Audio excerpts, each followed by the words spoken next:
Hello friends. తెలివైన దొంగ దొరికాడు ఫోర్త్ వీడియో అండి. This is the last video.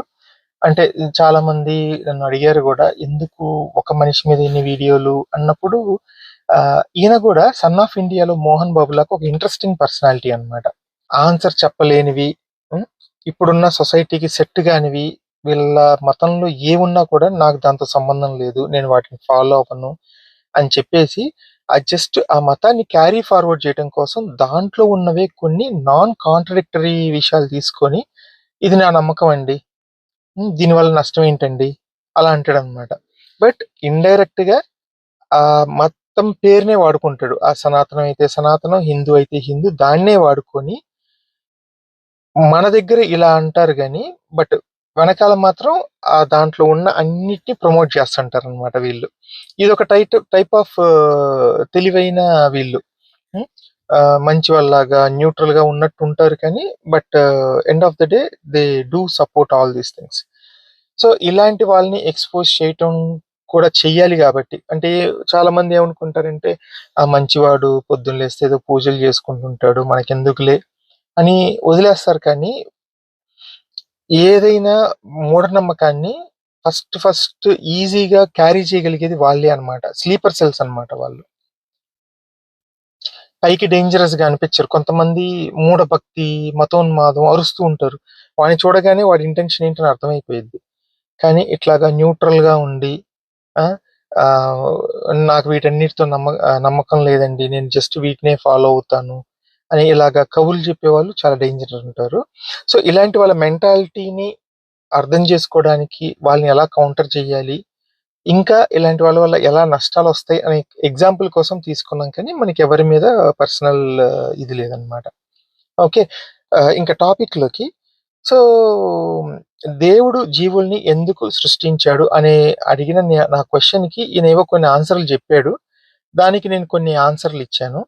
So ఇది చూశాక మీకు ఏమర్థమైంది? ఉం? అసలు మీ ఉద్దేశంలో దేవుడు మనుషుల్ని ఎందుకు పుట్టించాడు అని మీకేమన్నా తెలిస్తే నాకు కామెంట్స్ లో పెట్టండి. మనం ఇందాక చూసుకున్న వీడియోలో, అంటే థర్డ్ వీడియోలో మనం అనుకున్న పేరెంట్స్ పిల్లల్ని ఎందుకు అంటారు అనే టాపిక్ కి కంటిన్యూషన్ అన్నమాట ఇది. సో లాస్ట్ కమెంట్ ఏంటి అంటే, ఈయన చెప్పింది, ఆ కానీ దేవుడు ఒక్కడే కదా, అందరూ తన పిల్లలే కదా, ఇక్కడ స్వార్థానికి ఆస్కారం ఎక్కడుంది, జస్ట్ నిస్వార్థమైన కోరిక మాత్రమే అని అన్నాడు. సో నేను అసలు ఆ నిస్వార్థమైన కోరిక ఏంటి స్వామి? అది ఏం కోరిక అది? ఆ? నిస్వార్థమైన కోరిక కరెక్టే, కానీ అసలు ఏం కోరిక? ఏదో ఈ మనుషులు పుట్టేసి అక్కడ ఆడుకుంటూ ఉంటే చూద్దామనా? ఏంటి అసలు ఆ కోరిక? అంటే ఈయన తెలివిగా, మీకు నిస్వార్థమైన కోరిక అంటే ఏంటో తెలియదన్నమాట అంట. బాబు, నిస్వార్థమైన కోరిక అంటే ఏంటో తెలియక కాదు. ఆ కోరిక ఏంటి? ఆడుకుంటే చూద్దామనా, లేకపోతే ఒకరినొకరు చంపుకుంటూ ఉంటే చూద్దామనా? ఏంటి ఆ నిస్వార్థమైన కోరిక? అయితే నేను ఇన్ని ఆయన అదొక జగన్నాటకం అది ఇది అన్నాడనమాట. సో నేను, సరే, ఈ జగన్నాటకాన్ని సృష్టించడంలో, ఒక జీవి ఇంకో జీవిని చంపుకు తినటంలో మరి భగవంతుడికున్న నిస్వార్థమైన కోరిక ఏంటి స్వామి అని చెప్పి అడిగాను అనమాట. ఓకే. అంతే కదా. ఇప్పుడు మన దీంట్లో ఎంత హింస ఉందండి. యాక్చువల్‌గా చెప్పాలంటే మనం ఈరోజు, నేను గాని, ఇప్పుడు ఈయన గాని ఇంత హ్యాపీగా ఉండగలిగామంటే ఎన్నో కొన్ని కోట్ల జంతువుల్ని చంపేసి, హ్మ్. ఇంక చిన్న చిన్నయి పక్కన పెట్టండి. పెద్ద పెద్దవి ఏనుగులు, పులులు, సింహాలు వీటినన్నిటిని చంపామండి మనం. జింకలు ఎన్నిటిని చంపేసాము. పాములు అన్నీ చంపి అన్నిటిని మనం క్లీన్ చేసుకోబట్టి ఈరోజు ఇలా కంఫర్ట్‌గా ఉన్నాం. లేకపోతే నిజంగా ప్రకృతిలో ఉంటే డెఫినిట్‌గా మన ఏజీ గాని, మన కంఫర్ట్ లెవెల్స్ గాని ఏది ఇట్లా ఉండవు. అంత హింస ఉంది. దీనికి ఈయన ఒక ఫన్నీ ఆన్సర్ ఇచ్చాడు. ఏంటి అంటే, మళ్ళీ హింస దగ్గరకొచ్చారు. పిల్లి ఎలుకను తినడం హింస. మరెందుకు నువ్వు ఆ పిల్లిని కోర్టుకి ఈడ్చి శిక్షించడం లేదు? మరి పిల్లిని ఎలుక సారీ ఎలుకని పిల్లి అట్లాగా వేటాడి, వేటాడి తినటం హింస కాదా అండి?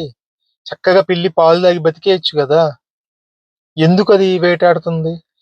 సో, నేను అదే క్వెషను, సరే మీకు దాంట్లో పెద్ద హింస అనిపించట్లేదులెండి, మీకు కంఫర్ట్స్, సుఖాలు ఎక్కువైపోయినాయి గదా! ఒకసారి మీరు పులి దగ్గరికెళ్ళండి. ఆ పులి మిమ్మల్ని రక్కుతా ఉంటది. పోనీ అప్పుడైనా కనీసం ఆలోచించండి. ఈ పులికి ఇంత క్రూరమైన మనసెందుకిచ్చాడు దేవుడు? ఆ! ఏ పక్కన లివింగ్ బీయింగ్స్‌ని చూడగానే అటాక్ జేసి తినమని. లేకపోతే అప్పుడైనా దేవుడినడగండి. ఎందుకిచ్చావు స్వామి ఇట్లాగా? చక్కగా పులి గూడా ఏ గడ్డో ఏదో తింటూ ప్రశాంతంగా బతికేయొచ్చు కదా అది గూడా. దాన్నొక పక్కా పచ్చి నాన్ వెజిటేరియన్‌లాగా ఎందుకు పుట్టిచ్చాడు? హ్మ్. అసలు ప్రపంచంలో ఎన్ని జీవులున్నాయండి ఇలాగా నాన్ వెజిటేరియన్? అన్నీ అవే గదా! అంతెందుకు జంతువుల విషయాలు పక్కన పెట్టండి. మనం హ్మ్. ఆదివారం వస్తే ఎన్ని లక్షల ఎన్ని కోట్ల గొర్రెలు చచ్చిపోతాయి. ఎన్ని కోట్ల కోళ్ళు చచ్చిపోతాయి. హ్మ్. ఇంకా సరే కోళ్ళు, గొర్రెలు అనుకున్నా ఇంక బర్రెలు ఎన్ని బర్రెలు గాని, బీఫ్ దీనికి కానీ ఎ ఎన్నెన్ని చచ్చిపోతాయండి. ఇంకా చేపలైతే ఇంక లెక్కనే అవసరం లేదు. ఇంత హింసాత్మకంగా సృష్టించటంలో ఆయనకున్న నిస్వార్థమైన కోరిక ఏంటండి? హ్మ్. మీలో ఈయనకెలాగో ఆన్సర్ తెలియదు. మీరు కింద కామెంట్స్ చూడండి. మామూలుగా అయితే జస్ట్ 1, 2 అవర్స్‌లో రెస్పాన్స్ ఇచ్చేస్తాడనమాట. ఈ కమెంట్‌కి మాత్రం ఈయన 8 డేస్ అయింది ఇవ్వలేదు. ఆ తర్వాత కూడా నేను ఇంకొకళ్ళు చాలా కమెంట్స్ పెట్టాము. క్యాండిడేట్ ఇవ్వలేదు. ఇంకో విషయం ఏంటంటే అసలు దేవుడు జీవుల్ని ఎందుకు సృష్టించాడు అనేది సనాతన సనాతనంలో చాలా పురాణాల్లో ఆల్రెడీ రాసుంది. ఓకే. అది చాలా సిల్లీ రీజన్ అనమాట. ఒకటి వీళ్ళకి అక్కడ ఏం రాసుందో తెలియదు. ఓకే. 2 అది గనక చెప్తే వీళ్ళే ఫూల్ అవుతారు గాబట్టి తెలిసినా తెలియనట్టు ఉంటారనమాట. ఓకే. యాహ్! సో, ఫైనల్‌గా అది ఫ్రెండ్స్. సో, మీ ఆలోచనలేంటి?